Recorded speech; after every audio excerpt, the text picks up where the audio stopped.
Você vai ouvir agora uma palavra ministrada pelo pastor Gilberto Suzano. Que Deus te abençoe e que esta mensagem seja edificante em sua vida. Vamos abrir a palavra de Deus no Evangelho de Lucas, no primeiro capítulo, onde faremos uma leitura dos versos 26 ao 38. Evangelho de Lucas, capítulo 1, versos 26 a 38.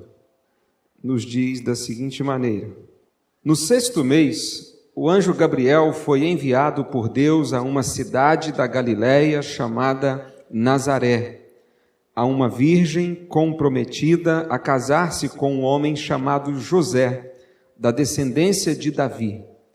O nome dela era Maria. O anjo veio onde ela estava e disse: Alegra-te, agraciada, o Senhor está contigo. Mas ao ouvir estas palavras, ela ficou muito perturbada e começou a pensar: que saudação seria essa? Então o anjo lhe disse: Não temas, Maria, pois encontraste graça diante de Deus. Ficarás grávida e darás à luz um filho, a quem darás o nome de Jesus. Ele será grande e se chamará Filho do Altíssimo. O Senhor Deus lhe dará o trono de Davi, seu pai. Ele reinará eternamente sobre a descendência de Jacó, e seu reino não terá fim. Então Maria perguntou ao anjo: Como isso poderá acontecer, se não conheço na intimidade homem algum? O anjo respondeu: O Espírito Santo virá sobre ti, e o poder do Altíssimo te cobrirá com a sua sombra. Por isso, aquele que nascerá será santo e será chamado Filho de Deus. Também Isabel, tua parente, espera um filho, sendo já idosa. Aquela que era chamada estéril está de 6 meses, porque para Deus nada é impossível. Maria então disse: Aqui está a serva do Senhor, cumpra-se em mim a tua palavra. E o anjo a deixou e partiu. Meus irmãos, nesta noite nós vamos continuar estudando sobre os eventos preparativos para o nascimento do Senhor Jesus. Nós temos designado esta série de estudos como o pré-natal de Jesus, de acordo com o Dr. Lucas, o evangelista Lucas, o cristão e médico do primeiro século. Ele escreveu a respeito de alguns acontecimentos esses que não estão registrados pelos demais evangelistas. E esses acontecimentos se constituem no pré-natal, ou seja, na preparação do ambiente, na preparação do momento, na preparação do mundo para a chegada do Senhor Jesus. E hoje nós veremos mais um capítulo desta história, e este capítulo ele foi marcado por uma declaração fantástica. Está aí um versículo para decorarmos, guardarmos, memorizarmos. Lucas 1, 37. Para Deus nada é impossível. Esta declaração ela foi feita pelo anjo, o anjo Gabriel, no verso 37 do texto que nós acabamos de ler. Gabriel estava lembrando Maria, e lembrando talvez a nós também, o fato de que o nosso Deus é onipotente. Sendo Deus onipotente, significa que Deus pode fazer qualquer coisa. E por isso o propósito da mensagem desta noite é passarmos alguns minutos refletindo sobre a onipotência de Deus.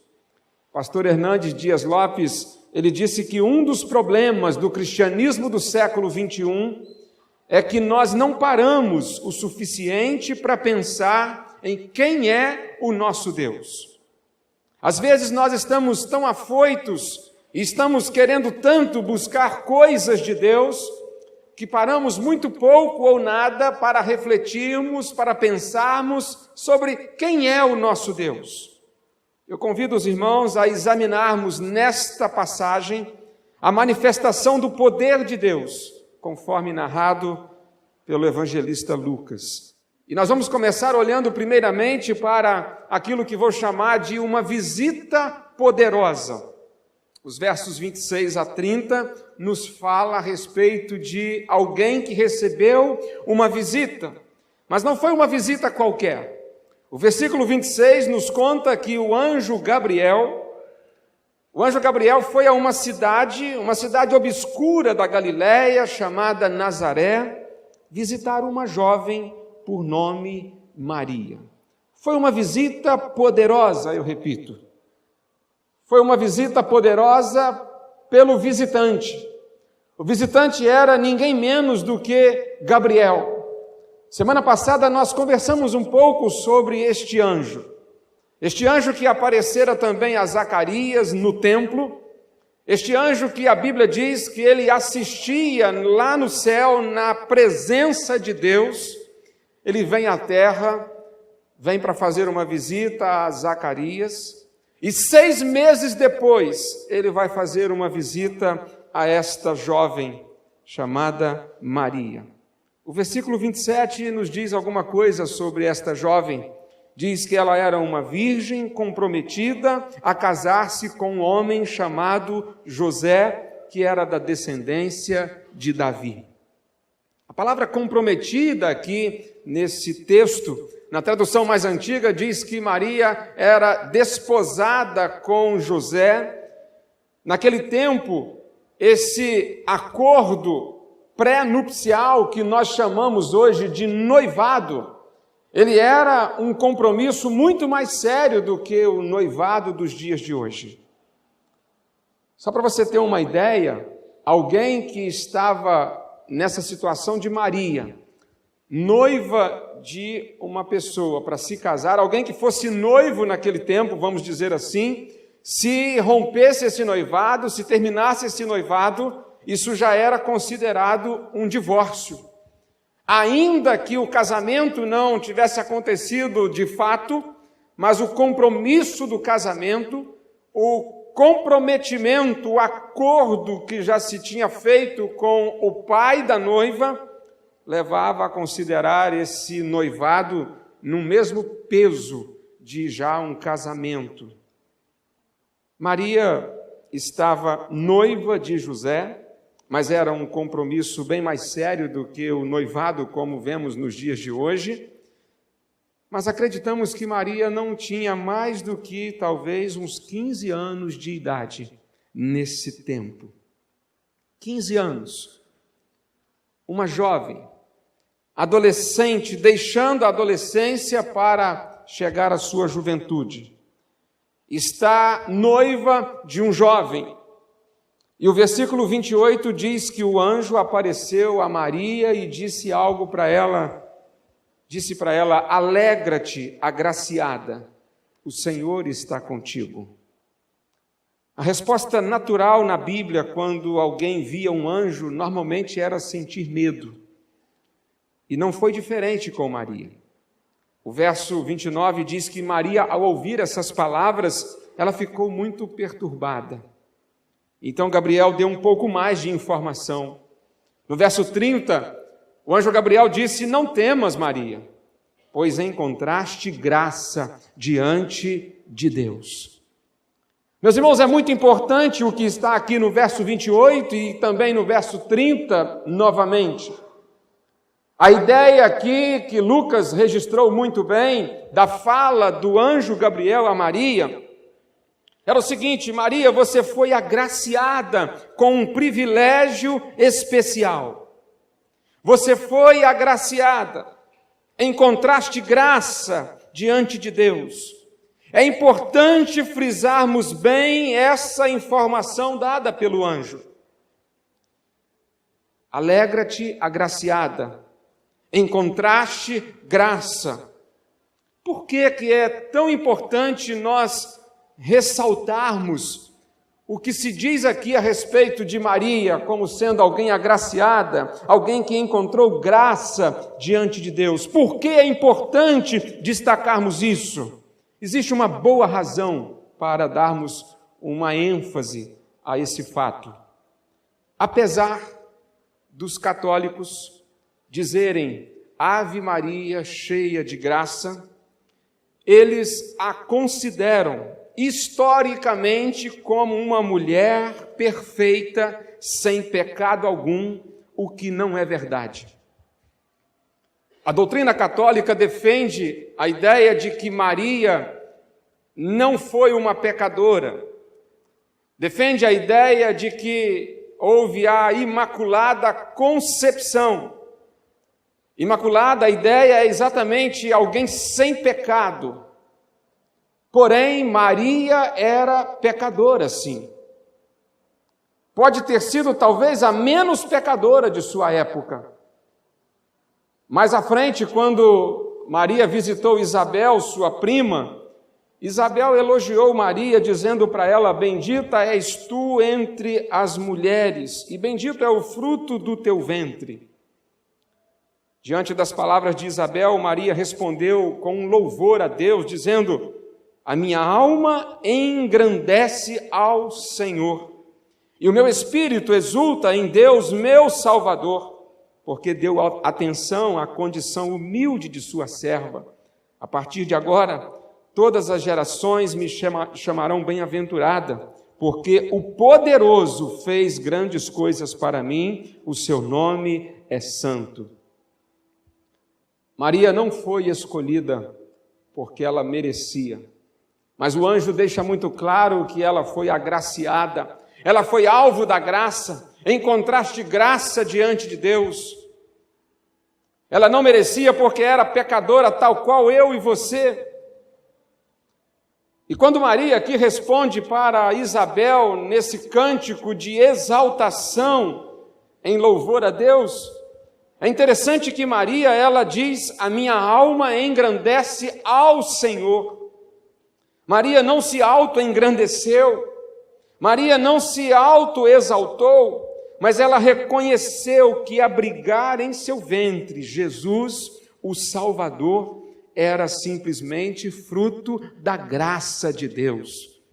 Ela mesma se achou não merecedora de tal privilégio. Meus irmãos, eu não sei qual foi a parte desse texto que algumas pessoas não entenderam para dizer que Maria foi uma pessoa imaculada, porque está muito claro o fato de ela ter sido a mãe de Jesus, a mãe do Filho de Deus, a mãe do Deus, sim, mas do Deus Filho, foi simplesmente por uma obra da graça, não porque ela merecia. Maria nunca foi uma pessoa perfeita. Em lugar algum da Bíblia diz que devemos orar a ela e que ela tenha poder. Inclusive, certo dia, uma mulher muito empolgada diante de Jesus, mais à frente, ela disse para Jesus assim: bem-aventurado o ventre que te trouxe e os peitos que te amamentaram. Esta mulher estava querendo colocar a mãe de Jesus numa posição mais elevada do que o próprio Jesus. E Jesus respondeu a ela da seguinte maneira: mais bem-aventurados são os que ouvem a palavra de Deus e a obedecem. Uma visita poderosa, a visita do anjo Gabriel. Ele veio à cidade pacata de Nazaré para trazer uma notícia que não foi uma notícia qualquer, foi uma notícia poderosa. Então nós avançamos nessa história de uma visita poderosa, considerando aqui a onipotência de Deus, para uma notícia poderosa. Veja bem, toda notícia de uma gravidez é sempre algo emocionante. Na verdade, a gravidez é algo poderoso. Gravidez é milagre. Gravidez é milagre da vida.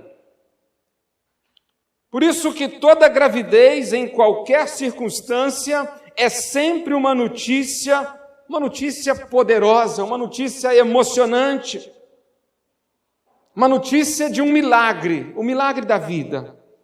E até mesmo quando a gravidez não foi planejada ou desejada, ainda assim é uma notícia de um milagre. Porque, meus irmãos, pode haver gravidez por acaso, mas não existe vida por acaso. Desde que um embrião se formou, há um propósito divino. Salmo 139, escreveu Davi: pois tu formaste o meu interior, tu me teceste no ventre de minha mãe, eu te louvarei, pois fui formado de modo tão admirável e maravilhoso, tuas obras são maravilhosas, tenho plena certeza disso. Depois de dizer que Maria encontrou graça diante de Deus, o anjo Gabriel, esse visitante poderoso, um santo de Deus na terra, ele traz uma notícia para Maria. Ele diz a ela no verso 31, ficarás grávida e darás à luz um filho, a quem darás o nome de Jesus. Ele será grande e se chamará Filho do Altíssimo. O Senhor Deus lhe dará o trono de Davi, seu pai. Ele reinará eternamente sobre a descendência de Jacó, e seu reino não terá fim. A visita poderosa do anjo Gabriel foi para trazer uma notícia poderosa. Que notícia é essa? A notícia de que Maria ficará grávida.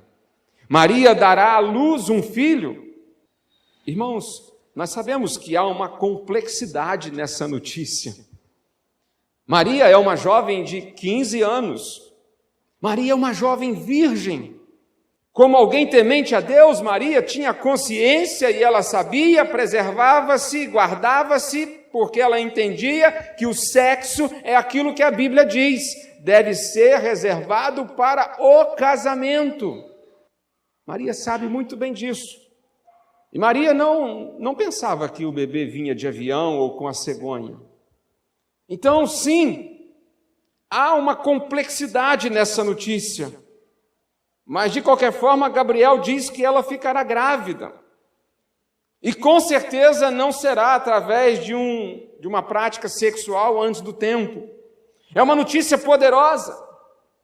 É um feito inédito. É algo que nunca aconteceu, nunca mais visto. Mas é poderosa não pela gravidez de Maria, por causa do bebê que está para nascer. Porque esse bebê é ninguém menos do que Jesus Cristo, o Filho de Deus. Alguém que um dia fora prometido, tão logo o homem caiu lá no Éden, cometeu o pecado original. É uma notícia poderosa, porque se trata do cumprimento de uma promessa. É uma notícia poderosa porque trata-se da encarnação do Deus eterno. A notícia é de que Deus, que é Espírito, Ele vai se tornar em um ser humano. O tempo não nos permite, nesta noite, aprofundarmos muito nesse assunto, a encarnação de Jesus. Mas Gabriel deu a notícia de que o Deus eterno, Ele viria a nós na forma humana, em carne e osso, na pessoa de Jesus Cristo. A encarnação do Deus eterno é o grande mistério do cristianismo. Como assim o Criador, de repente, tornou a forma de uma criatura? Como assim aquele que nada podia contê-lo pelo seu poder, pela sua soberania, de repente ele se submete à existência humana e se torna gente como eu e você? Apesar de ser um grande mistério, a Bíblia nos diz que, de fato, devemos acreditar na encarnação do Deus eterno. O apóstolo João, ao escrever o seu evangelho, no capítulo 1, ele escreveu: no princípio era o verbo. Verbo aqui, o sentido é palavra. E o verbo estava com Deus. E o verbo era Deus. E o verbo se fez carne e habitou entre nós, e vimos a sua glória como a glória do unigênito do Pai, cheio de graça e de verdade. Quando a Bíblia fala de Deus como sendo o Verbo, a palavra, ela está dando uma grande ênfase à onipotência de Deus. Ela está trazendo para nós a ideia lá de Gênesis capítulo 1, quando nada ainda existia e pela palavra de Deus as coisas se tornaram e foram chamadas à existência. Quando Deus disse, haja, e as coisas assim houveram. Uma palavra é algo que nós ouvimos, mas é algo que nós não podemos apalpar, não podemos segurar. Por isso que a Bíblia nos mostra, então, a palavra como sendo uma referência ao poder soberano de Deus, o nosso Senhor. E aqui diz que aquele que era a palavra, ele se tornará carne e osso para ser conhecido por toda a humanidade, para que as pessoas pudessem ver a Deus. No Antigo Testamento, ninguém poderia ver a Deus. A Bíblia nos diz que por causa de nossos pecados, o ser humano natural, no seu estado decaído, ele não podia ver a Deus. Porque Deus é santo, santo, santo. E o ser humano, enquanto pecador, há um contraste enorme entre a santidade de Deus e a pecaminosidade da nossa natureza humana. E no Antigo Testamento ninguém podia ver Deus, ver a face de Deus. As pessoas ouviam a voz de Deus, mas contemplá-lo. Jamais ser humano algum pôde vê-lo. E aí, Filipe, um dos discípulos de Jesus, certo dia, ele pediu a Jesus o que toda a humanidade mais deseja: conhecer, ver a Deus. Filipe disse assim: Senhor, mostra-nos o Pai, deixe-nos ver Deus, isso nos basta. Jesus respondeu para Filipe: você não me conhece, Filipe? Mesmo depois de eu ter estado com vocês durante tanto tempo? Porque quem me vê, vê o Pai. Jesus veio a este mundo, o Verbo, a palavra encarnada, para que a gente pudesse conhecer a Deus, ver a Deus. A notícia que o anjo Gabriel traz é uma notícia poderosa. O Deus eterno, Ele está vindo para ser conhecido. Ele está vindo para ser abraçado, Ele está vindo para abraçar, Ele está vindo para chorar com os pecadores, Ele está vindo para sofrer com os pecadores. É a encarnação do Deus eterno. O apóstolo Paulo ressaltou essa verdade em sua carta aos Colossenses, quando ele escreveu o capítulo 2, verso 9, pois em Cristo habita corporalmente toda a plenitude da divindade. Portanto, o anúncio da gravidez do primogênito de Maria constitui-se na mais poderosa notícia já anunciada neste mundo. O Criador do universo deixou a sua glória, se fez carne e veio ao mundo viver entre nós. Jesus foi em tudo semelhante a nós, exceto no pecado. Ele sofreu fome, sede, ele suportou cansaço, passou por momentos de fadiga. Jesus gemeu, Jesus chorou, Jesus sangrou. Jesus humilhou-se até a morte, e morte de cruz.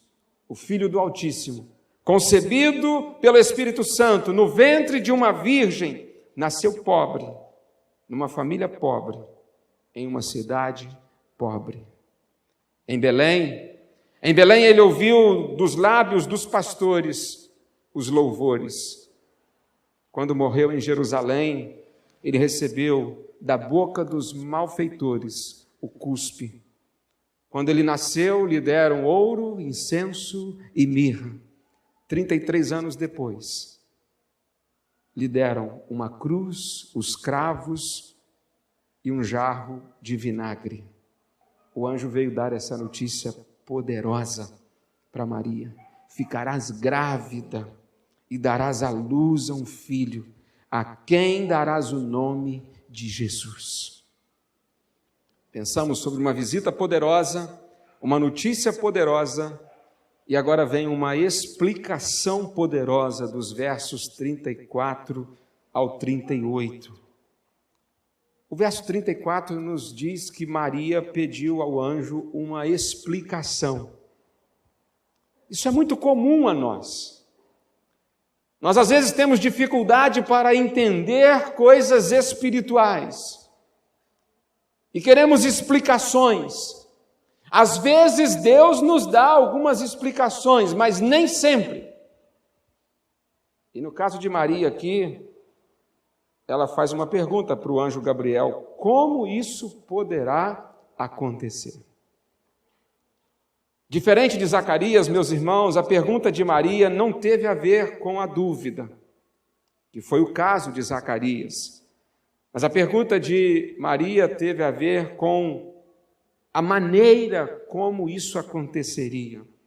A pergunta de Zacarias para Gabriel, quando teve a notícia que Isabel, sua esposa, ficaria grávida 6 meses atrás, a pergunta de Zacarias foi essa: como posso ter certeza disso? Uma pergunta baseada na dúvida. Não é o caso de Maria. Maria diz: como isso poderá acontecer? Maria não questionou pela lógica. Maria apenas levantou uma questão biológica. Ela diz no verso 34 ainda: não conheço na intimidade homem algum. Realmente há um grande mistério nisso, nós não conseguimos entender muito bem. Como pode alguém ficar grávida sem ter tido uma relação sexual? Uma mulher grávida sem ter tido um momento íntimo com o homem? Mas o mais importante foi a explicação poderosa do anjo Gabriel no verso 35. Ele disse: o Espírito Santo virá sobre ti, e o poder do Altíssimo te cobrirá. O que o anjo estava dizendo para Maria é o seguinte: Maria, não se preocupe, pois essa não é uma questão biológica, essa é uma questão teológica. O poder de Deus é que fará isso.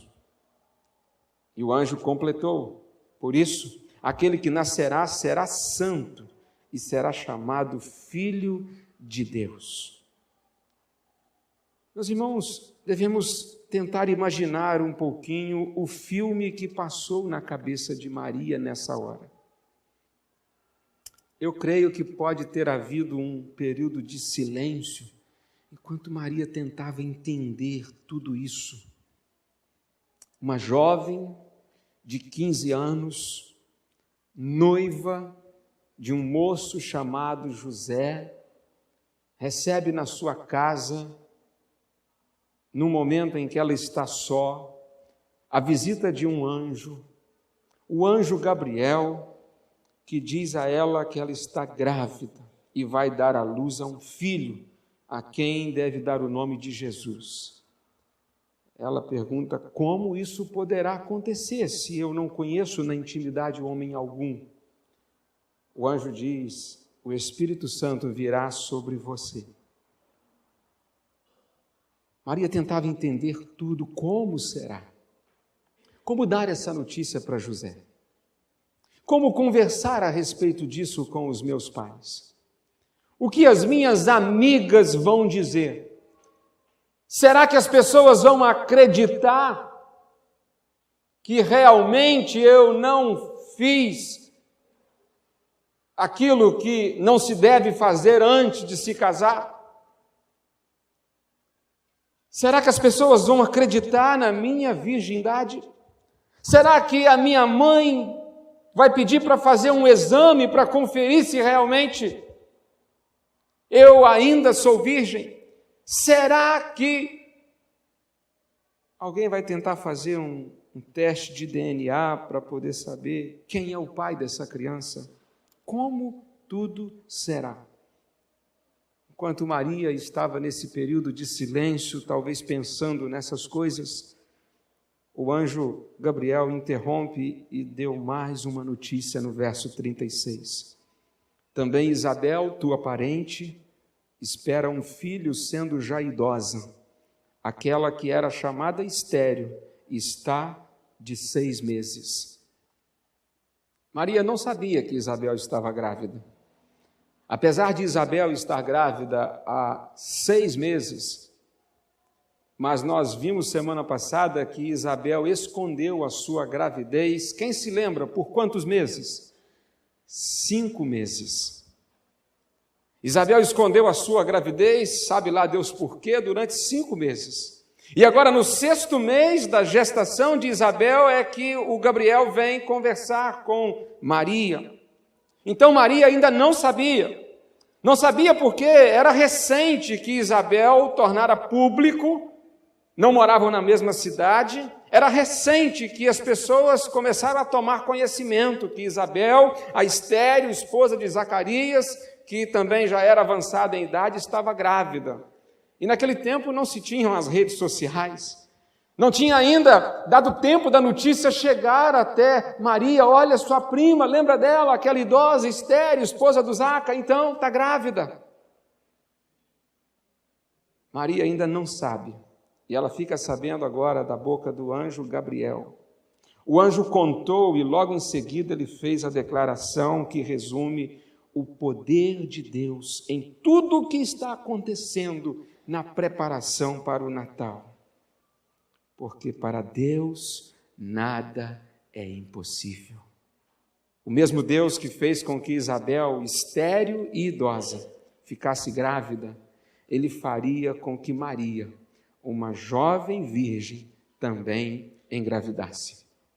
Isabel e Maria tinham diferenças e semelhanças. Elas tinham idade diferente. Isabel já era idosa, enquanto Maria era ainda uma jovem. Elas tinham, então, um tempo de vida, no que diz respeito à fertilidade, eram diferentes. Enquanto Maria era jovem e estava com o seu organismo apto para a gravidez, nós temos Isabel numa situação diferente, estéril a vida toda e idade avançada. A situação civil delas também era bem diferente. Isabel já era casada há anos com Zacarias. Maria estava comprometida em casamento. Mas havia uma coisa em comum nessas duas mulheres. Ambas foram agraciadas e viveram uma experiência com o Senhor para nos ensinar que para Deus nada é impossível. Isso tudo levou Maria a responder com uma humilde fé no verso 38. Maria disse para o anjo: aqui está a serva do Senhor, cumpra-se em mim a tua palavra. E o anjo a deixou e partiu. Com certeza, meus irmãos, esses não eram os planos e os projetos de vida de Maria até então. Maria nunca imaginara que fosse acontecer a ela tudo aquilo. E eu acredito piamente que Maria, sim, foi um privilégio ser mãe de Jesus. Mas ao longo de pelo menos 30 anos, Maria teve que carregar diante da sociedade em seu tempo uma historinha difícil de se acreditar. Quando Maria estava ansiosa, afoita para que Jesus iniciasse o seu ministério, realizando milagres e se revelando como Filho de Deus. Quando ela lá naquele casamento em Caná da Galileia, ela tenta dizer: Jesus, chegou a hora, né? Tira esse fardo da minha cabeça, dos meus ombros, de sobre mim, e comece logo a fazer milagres. Faltou vinho, faz alguma coisa aí. O que Maria tinha em mente é que está na hora do mundo saber que essa história que eu conto há 30 anos, que eu recebi uma visita poderosa, que trouxe-me uma notícia poderosa, que me explicou de forma poderosa como seria, que isso de fato é verdade. Os planos de Maria tiveram que ser alterados. Com certeza trouxe complicações, trouxe más interpretações, mas ela abriu mão da sua própria vontade para realizar a vontade de Deus. E mesmo sem entender completamente os mistérios de Deus, como que era esse negócio ficar grávida pelo Espírito Santo, Maria deixou-se ser um instrumento nas mãos de Deus. Maria nos ensina que devemos basear a nossa fé e a nossa vida na palavra de Deus. Precisamos crer naquilo que Deus nos diz em sua palavra.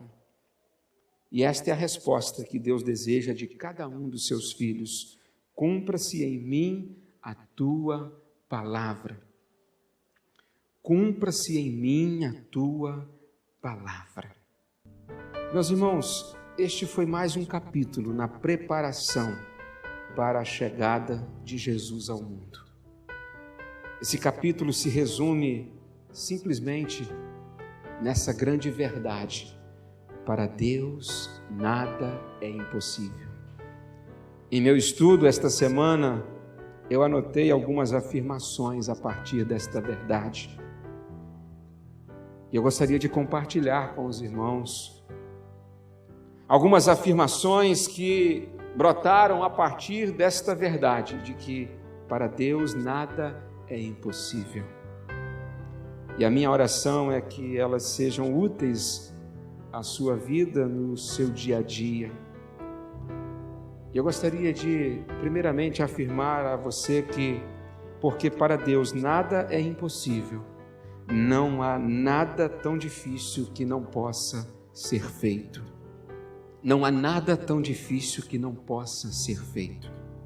A primeira vez que nós encontramos nas Escrituras essa declaração também foi com referência a um nascimento milagroso, o nascimento de alguém por nome Isaque. Sara e Abraão já eram avançados em idade quando Deus prometeu que Sara teria um filho com o seu esposo, apesar dos 100 anos de vida já estarem se aproximando. A Bíblia diz que Deus disse isso para Abraão e Sara estava atrás da porta ouvindo, e no momento em que ela ouviu, ela riu, achou aquilo uma piada. E o Senhor então disse para Sara, Gênesis 18:14, há alguma coisa difícil para o Senhor? Para Deus nada é impossível, e por isso não há nada tão difícil que não possa ser feito. Jó, você conhece a história, Jó perdeu tudo,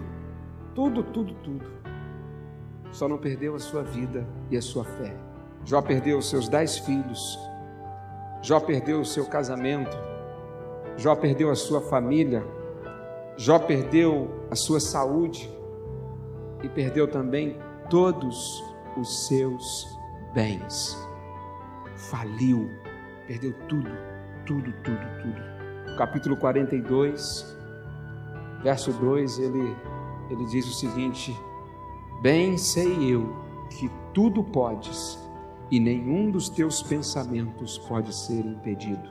Ele disse isso antes ainda de Deus lhe agraciar, lhe restituindo de volta tudo aquilo que ele perdera. Não há nada tão difícil que não possa ser feito. Deus é onipotente, Ele é o Todo-Poderoso, Ele pode fazer o que quiser.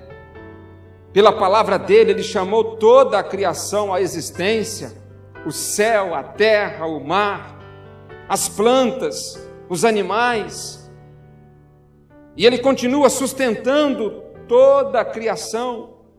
É Deus que faz com que o sol se levante e se ponha todos os dias. É Ele, somente Ele, o verdadeiro manda-chuva. É Ele quem nos dá o ar que respiramos. É Ele quem nos abençoa com a vida. Então não há nada tão difícil que Deus não possa fazer. Agora pense nesse momento, exatamente agora, do que você mais está precisando hoje. O que você mais precisa agora. Nesse tempo, nesse momento da sua vida. Quem sabe a paz, a alegria, o amor, ânimo. Quem sabe realizar um sonho, quem sabe um emprego, quem sabe um pouco mais de recurso, um pouco mais de dinheiro, quem sabe se casar, ou talvez a salvação dos filhos, ou ainda recuperar um casamento destruído, uma família despedaçada. Lembre-se, não há nada tão difícil que não possa ser feito, porque para Deus nada é impossível. Em segundo lugar, porque nada é impossível para Deus, não há problema tão grande que não possa ser suportado. Sim, nós vivemos em um mundo caído, um mundo amaldiçoado pelo pecado, e por isso nós vivemos em meio a tantos problemas, a tantas lutas, a tantas dificuldades. Muitas vezes pensamos que não sobreviveremos às tempestades da vida. Entretanto, porque nada é impossível para Deus, não existe problema tão grande que não possa ser suportado. O apóstolo Paulo, o grande exemplo de cristão, ele tinha um grande problema que ele chamou de espinho na carne. E ele orou e pediu a Deus 3 vezes que Deus o livrasse daquele problema. E o Senhor respondeu para Paulo: você vai continuar com esse problema, porém, a minha graça te basta, porque o meu poder, ele se aperfeiçoa, ele se mostra perfeito mediante a sua fraqueza. Paulo não teve o seu problema solucionado, mas ele teve a certeza de que Deus lhe daria força para suportar aquele problema durante toda a sua vida. Nem sempre conseguimos ficar livres dos problemas, mas uma coisa é certa, porque nada é impossível para Deus. Não há problema tão grande que não possa ser suportado, porque Deus nos dá força para a gente sobreviver. Paulo continuou com o espinho, porém, o espinho o aproximou mais ainda de Deus. Lembra da semana passada sobre acreditar no propósito de Deus? A Bíblia diz que Deus está usando tudo, aquilo que parte da ação dele, ou aquilo que vem da permissão dele, para o nosso bem. Portanto, não há tempestade tão forte que não possa ser resistida. Não há vale da sombra da morte tão tenebroso que não possa ser atravessado. Não há deserto tão difícil que não possa ser trilhado. E não há problema tão grande que não possa ser suportado. Pois para Deus nada é impossível. Então, terceira afirmativa, de número 3, e essa é a minha preferida. Porque para Deus nada é impossível. Não há pecado tão ruim que não possa ser perdoado. O pior dos pecadores, o mais pecador de todos, pode ser perdoado. O pior pecado do mundo, o mais horrível de todos, o mais cruel, pode ser perdoado. Basta crer e receber Jesus Cristo como Senhor e Salvador pessoal. E aí, para aqueles que recebem a Jesus pela fé, a Bíblia diz: o sangue de Jesus, seu Filho, nos purifica de todo o pecado. Não apenas algum pecado, mas todo pecado. Sem Jesus, nós estamos todos sem Deus e sem esperança no mundo. Mas quando cremos em Jesus, que Ele morreu pelos nossos pecados, nós somos perdoados e salvos, somos herdeiros da promessa da vida eterna. E assim, se alguém está em Cristo, por pior que tenha sido a sua vida de pecado, essa pessoa é uma nova criatura, e as coisas velhas já passaram, eis que tudo se fez novo. Foi assim com a mulher adúltera, pega em flagrante adultério. Foi assim com o corrupto Zaqueu. Foi assim com o incrédulo Tomé. Foi assim com o assassino ao lado de Jesus na cruz. Foi assim com o terrorista Saulo de Tarso. E foi assim com tantos. Foi assim comigo. Foi assim com você. É assim com cada um que se converte a Jesus. Não há pecado tão ruim que não possa ser perdoado. Nenhum pecado que cometi no passado e nenhum pecado que eu possa cometer no futuro. Por quê?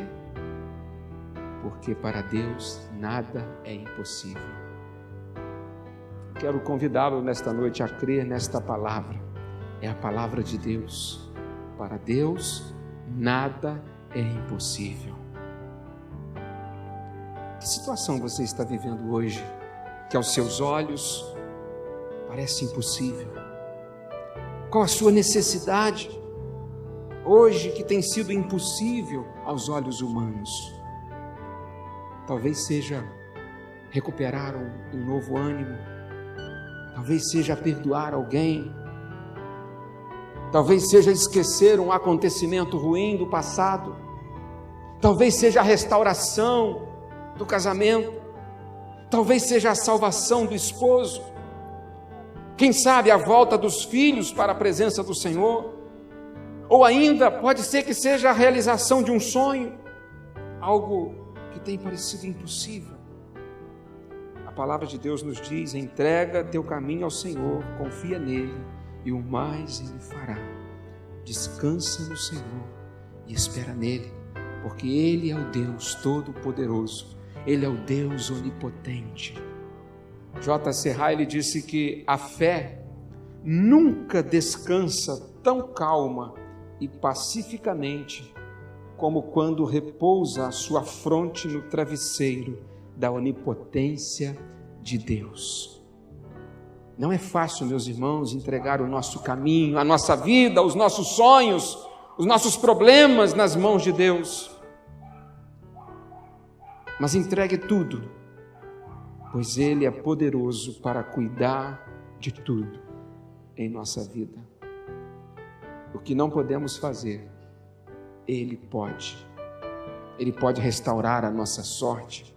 Ele pode curar as nossas enfermidades. Ele pode consolar o nosso coração aflito. Ele pode perdoar os nossos pecados. Ele pode restaurar qualquer coisa em nossa vida.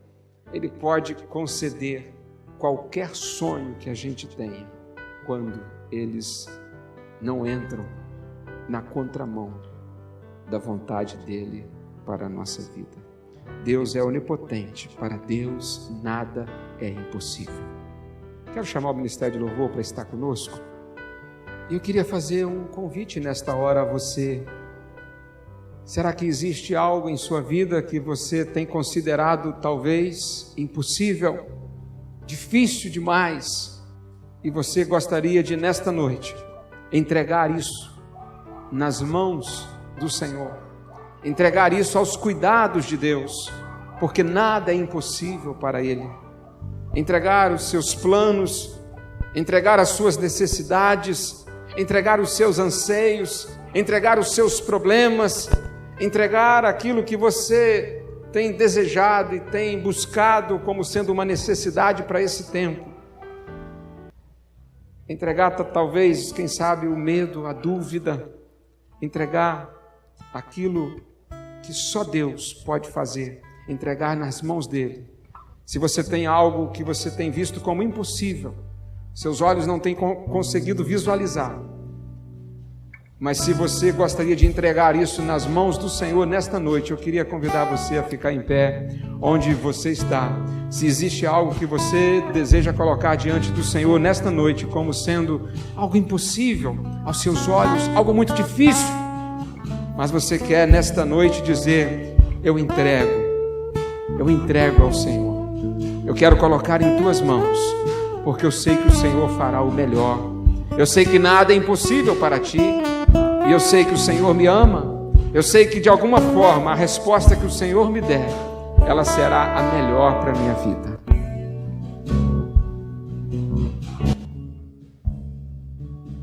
Te dou meu coração e tudo que há em mim, te entrego meu viver, por amor a ti, meu Rei. Meus sonhos rendo a ti, e meus direitos dou. Orgulho vou trocar pela vida do Senhor. E eu entrego tudo a ti, tudo a ti. E eu entrego tudo a ti, tudo a ti.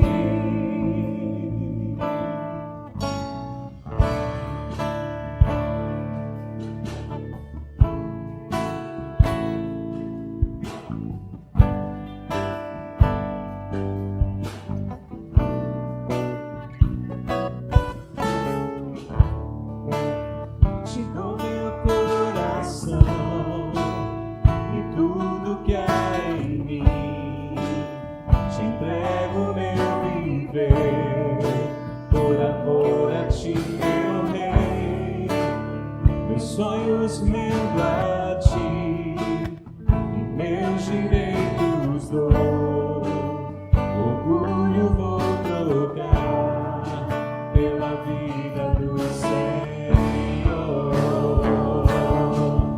E eu entrego tudo a ti, tudo a ti. E eu entrego tudo a ti, tudo a ti.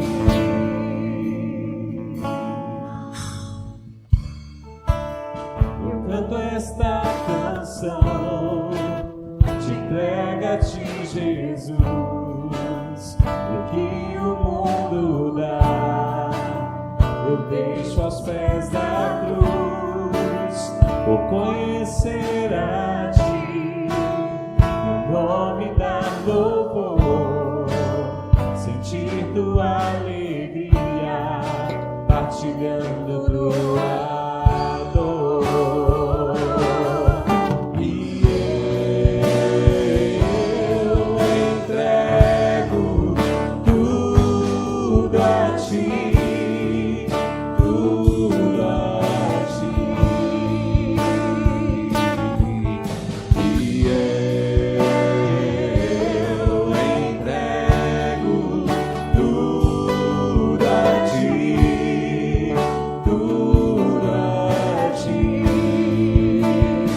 eu entrego tudo a ti,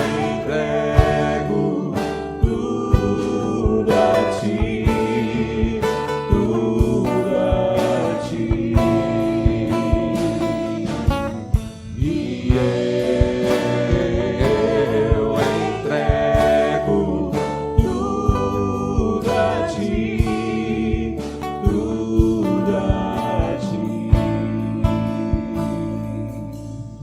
E eu entrego tudo a ti, tudo a ti. E eu entrego tudo a ti, tudo a ti. E eu entrego tudo a ti, tudo a ti.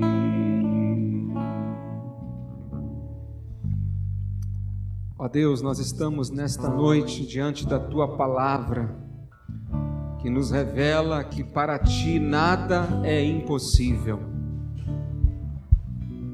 Nós Te agradecemos, Pai, pela Tua palavra ter chegado até nós em nossos dias. Te agradecemos pelo privilégio de recebê-la. Mas muito especialmente, nós somos gratos nesta noite porque hoje em especial, o Senhor falou-nos a respeito da Tua onipotência. O Senhor nos mostrou que o Senhor é o Deus Todo-Poderoso. O Senhor é o Deus que foi capaz de fazer com que uma mulher idosa e estéril ficasse grávida e 6 meses depois também fez com que uma jovem ficasse grávida sem ter tido relacionamento com homem algum. É milagre, é demonstração do Teu poder, é uma prova de que para o Senhor nada é impossível. E como nós precisamos crer nesta verdade, e como é confortante aos nossos corações sabermos que o Deus em quem cremos é o Deus onipotente. Ó Pai, em tantos momentos em nossa vida, nós nos sentimos incapazes, em tantos momentos nos sentimos sem força, em tantos momentos nos vemos em becos sem saída, em tantos momentos achamos que até mesmo o Senhor não nos ama mais. Mas a Tua palavra nos diz que nada é impossível para Ti. A tua palavra nos diz que nem mesmo os nossos pecados, ainda que eles nos afastem da tua presença, mas se houver em nós um coração quebrantado e contrito, se houver em nós arrependimento, a tua palavra nos diz que o Senhor é fiel e justo para nos perdoar os pecados e nos purificar de toda injustiça. Ó Deus, como é bom crer em Ti, porque Tu és o Deus Todo-Poderoso. E com isso, ó Pai, não há nada que não possa ser feito, não há problema algum que não possa ser suportado, e nem mesmo não há pecado algum, o pior de todos, que não possa ser perdoado.